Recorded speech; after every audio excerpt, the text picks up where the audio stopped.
Somewhere in the 10 plus hours of The Last Dance, Netflix and ESPN made an editorial call. We didn't need every single Michael Jordan story from the 1997-98 season. Fair enough, you can't cram an entire year of a grown man treat the NBA like a personal revenge tour into 10 episodes, even with Jordan narrating half of it himself with a glass of something brown in his hand. But that decision left a whole undercard of stories on the cutting room floor.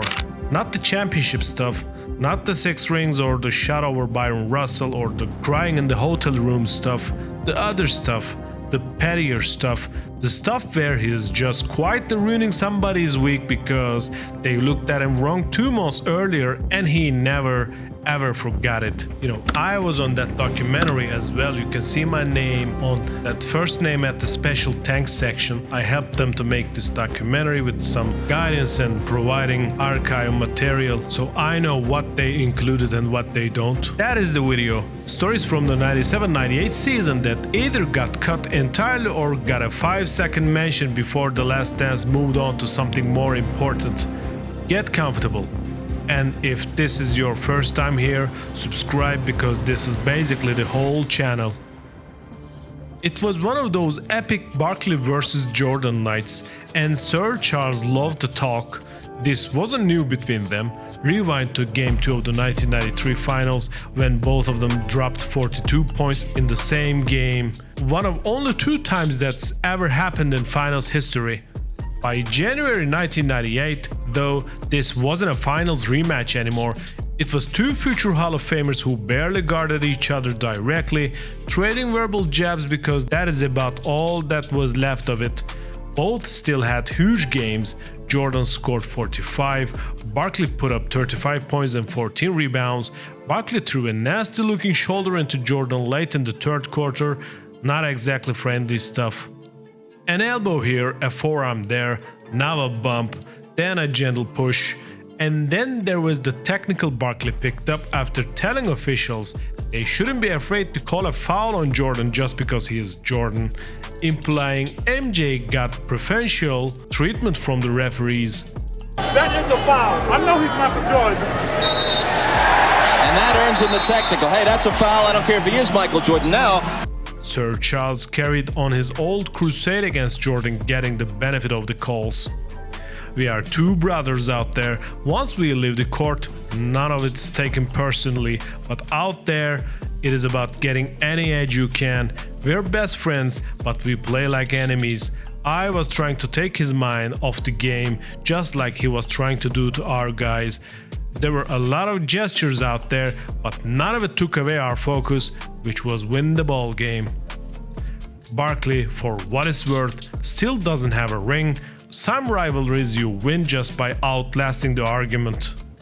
Game 2 of the first round of the playoffs, that time it was Sherman Douglas who tried to talk trash to Michael Jordan and got laughed off the court for it.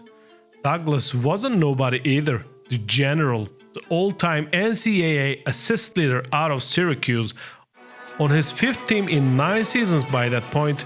With his team trailing 96-91 with 5 seconds left, Douglas attempted a 21-foot jumper that Jordan blocked. Douglas insisted he'd been fouled and told the referees he had proof. Jordan and the officials shared the laugh over the whole thing. Jordan explained it afterward. That is what happened. He thought I fouled him, so he shoved the referee his hand, which was red. MJ's response was brutal. It is pretty tough for a referee to see the red. Jordan couldn't get over the fact that Douglas thought he actually had a proof of the foul.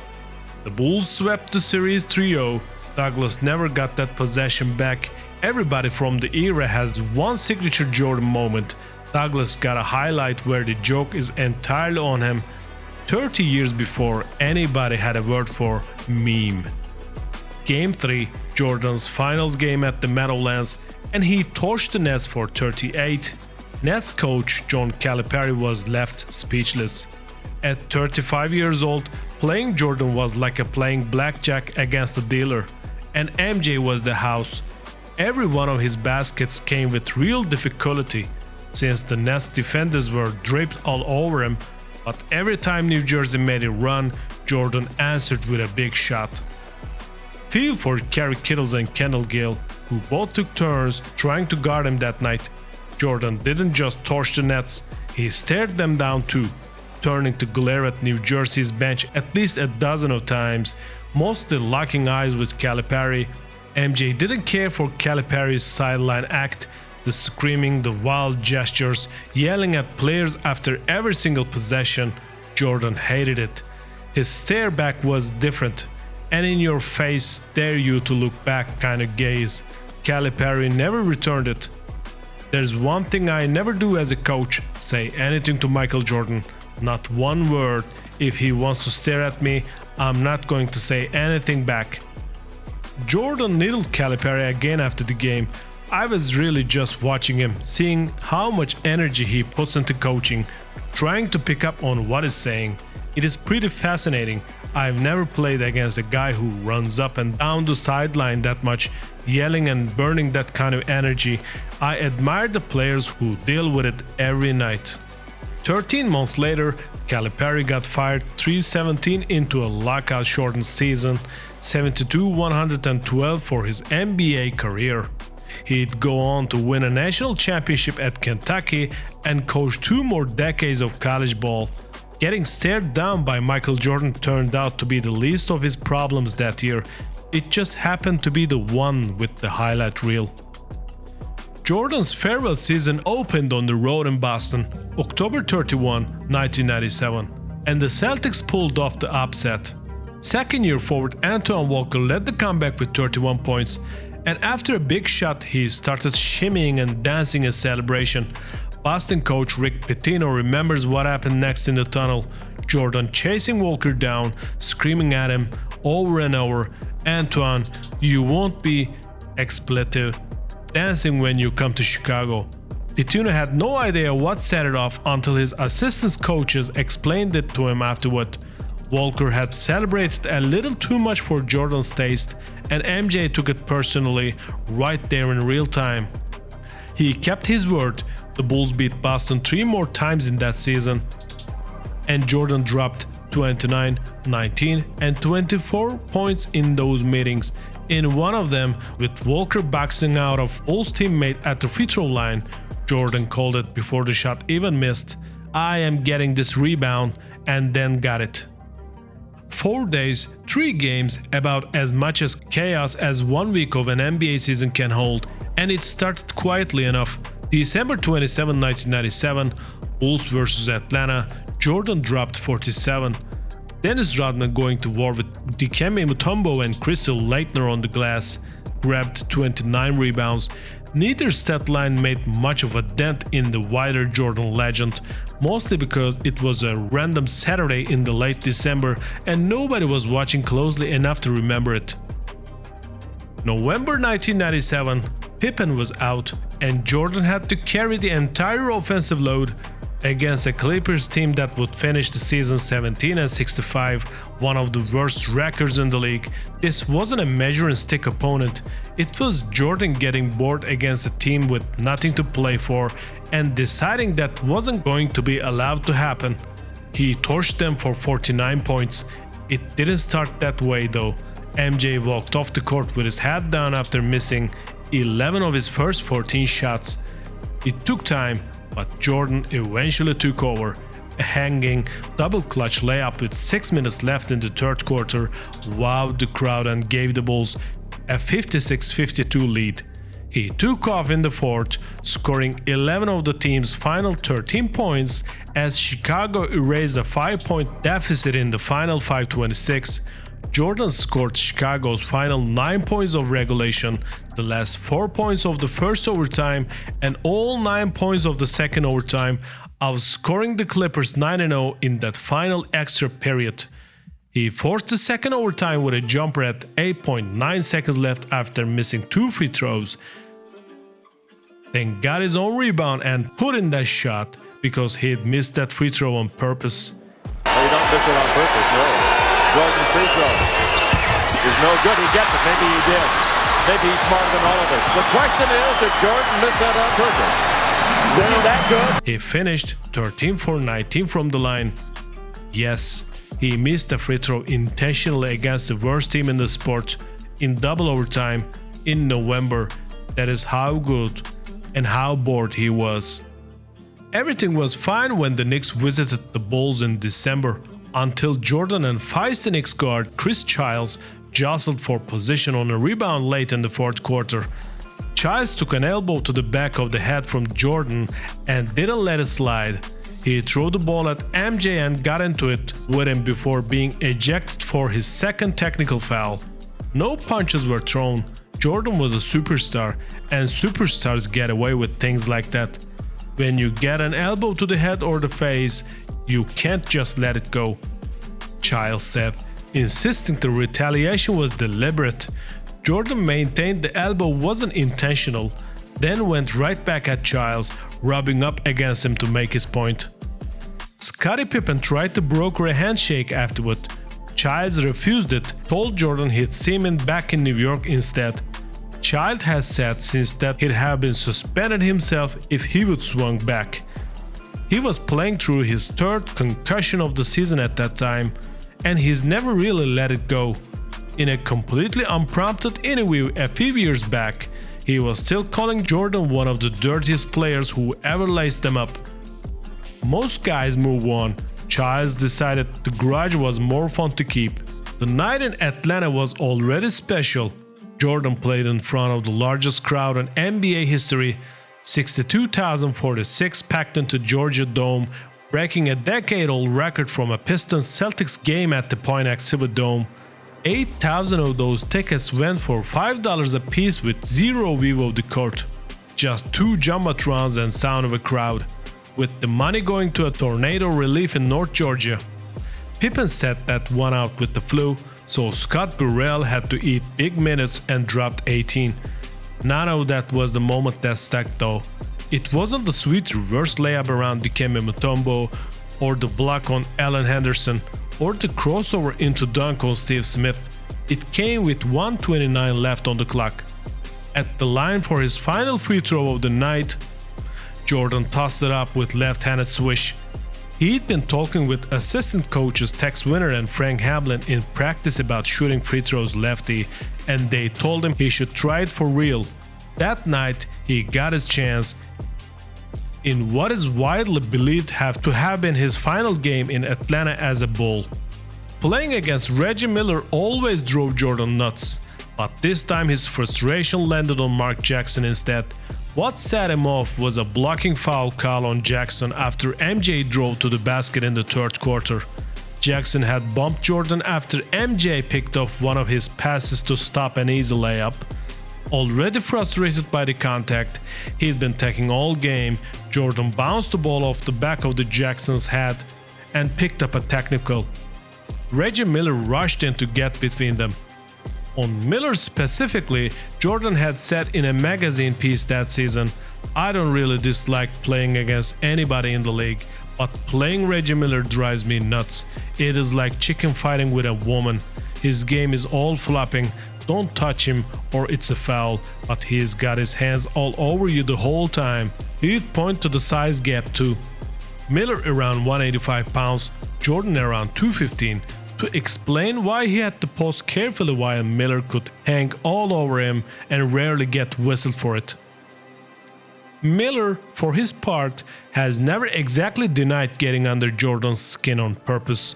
He has said elsewhere that he deliberately wore Jordan brand sneakers in a couple of games against him, purely to needle him, since only Jordan and a handful of signed athletes were allowed to wear them at all. The Pacers won that game, and in that postseason, they pushed the Bulls to a full 7 games in the Eastern Conference Finals. Game 2 of the 1998 East Semifinals, the Hornets surprisingly held Jordan scoreless for the most of the second half and rallied behind reserve guards Dell and BJ Armstrong, limiting MJ to 22 points. Charlotte trailed by 8 entering the final period. Curry scored 14 of his 15 points down the stretch, and Armstrong, a key piece of the Bulls' first three-peat team, hit the shot that won the game outright 78-76, tying the series. Armstrong has said since that he knew how to beat his old team. In his telling, this wasn't luck, it was a plan. Jordan responded by showing off his North Carolina shorts to his old teammate, a message Armstrong shrugged it off as just one game, but it clearly got under Jordan's skin, especially given the emotion Armstrong showed after that basket. MJ came into the game 3 with a plan of his own. Jordan, maybe the most driven athlete in the history of team sports, always finding a new demon to chase, answered with 27 points, 12 of them in the first half. When David Wesley tried to guard him, Jordan hit him with a signature ball fake. He kept it up in the second quarter with a tough driving layup through traffic that he felt should have drawn a foul. When he argued the call, referee Dick Buvetta hit him with a technical. Later, with 40 seconds left in the half, MJ blew past Anthony Mason off the dribble and floated a finger roll over Vlada Divac that nearly grazed the top of the backboard, leaving Scott Burrell and Tony Kukoc doubled over in disbelief on the bench. Jordan kept it going in the third quarter, signature fadeaways, with Anthony Mason and Bobby Fields both getting torched. Later, he faked out Divac for a layup and laughed it off, then caught Armstrong on the post, scored over him, and gave him a tongue-out death stare. You want it? Come get it. He followed up with a 31 in Game 4 and 33 in closeout. By Game 5, Glen Rice and Jordan were jabbing at each other, both picking up technicals in a face-to-face trash-talking session. Though Rice knew not to get too close, given Jordan was fighting with the flu, he said as much to Craig Sager in the post-game interview when Sager asked if he was heading to Rodman's birthday party. The Bulls closed out series in 5. Dennis Rodman threw himself a birthday party that same night. Jordan's response, "Hell no, I'm going home." Are you going to get rest for your cold tonight, or are you going to Dennis Rodman's birthday party? No, I'm going home. All right, thanks a lot. I think so is Hubie. Let's go back to Dick. The 1998 NBA Finals, Jordan and the Bulls arrived in Salt Lake City as legitimate underdogs, not the manufactured kind. Utah had swept the regular season series 2-0 and held the home court advantage as the league's best record that year, even though both teams finished with identical 62 wins. Game 1 was tense and stressful from the start to finish. Jordan tried to do it all. When he didn't get the ball, he let his teammates know it, even if they could barely hear him over the crowd. Late in the fourth quarter, he chewed out Scottie Pippen for rushing a three-pointer, then had the ball poked away by Jeff Hornacek while driving to his right. The Jazz won it in overtime, 88-85. Sometimes Jordan's competitiveness got the better of him. Even in a series, he would eventually win in 6. Then came December 30, 1997, at Target Center in Minneapolis, the finale of the back-to-back and the strangest of the 3 games by a wide margin. The Timberwolves were 0-16 all-time against Jordan's Bulls.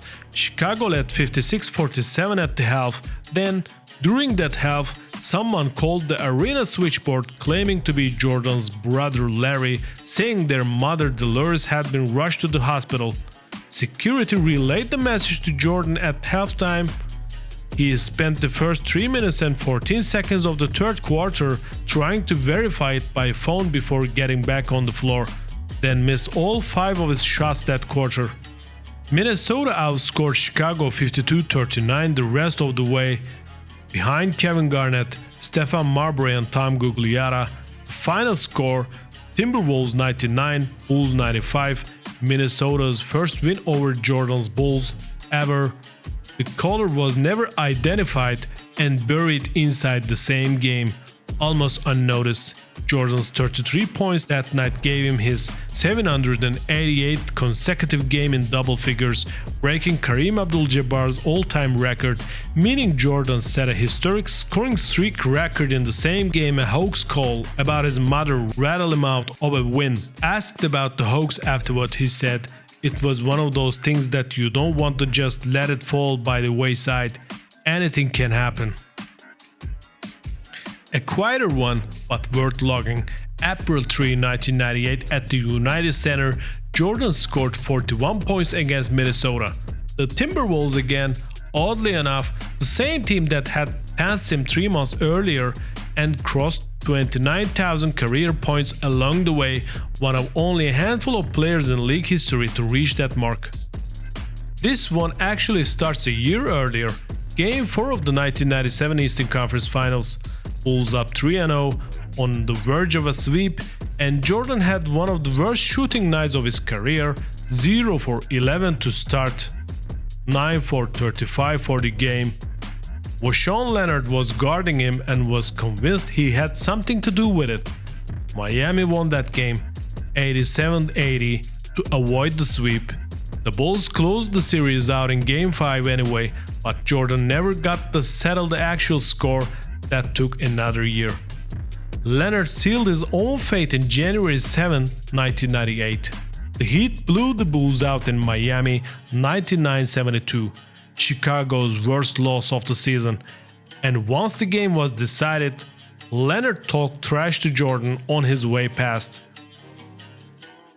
Technical foul. And you're gone. Phil Jackson got ejected in the first half after a technical on Dennis Rodman. Rodman couldn't stop laughing about it, which was rare since it's usually Rodman causing that kind of thing, not benefiting from it. Lenard later taunted Jordan, "Let's go one-on-one," except the game was already over. Jordan waited 2 months. On March 10, 1998, in rematch, he told Lenard flat out, "You can't guard me. Not tonight. Why do you even keep trying?" Well, Michael Jordan is torching Voshon Lenard verbally and physically. We hear his mouth flapping. What is he telling Voshon Lenard? Well, that's what I asked Mr. Lenard, and he said, "You can't guard me. Not tonight. And why are you even trying?" He backed it up with 37 points on 17 for 30 shooting. Lenard finished with 7. The Bulls won by 15. That same game, Alonzo Mourning elbowed both Jordan and Pippen. Mourning and Rodman had bad blood going back to a headlock and punch in the 97 playoffs, and Rodman fired back at the press afterward. It doesn't matter what Zoe does, Miami just doesn't have the quality people to knock us off. I told him he's a $17 million punk, he can't intimidate us. Miami never got the rematch they wanted. The Bulls went on to win their 3rd straight title. Lenard's team didn't make it out of the first round that year. Some grudges you get to finish. Most of the time, only one side remembers who started it. That is the undercard. None of it makes The Last Dance, and honestly it probably shouldn't. A documentary about 6 championships doesn't have room for Sherman Douglas' imaginary red palm, but this is the stuff that actually explains how someone wins that much for that long, not just talent, but the refusal to let anything go, ever, even a throwaway November game against a team that finished the season 17-65. If you want more of this, you know what to do, subscribe, and I'll see you on the next one.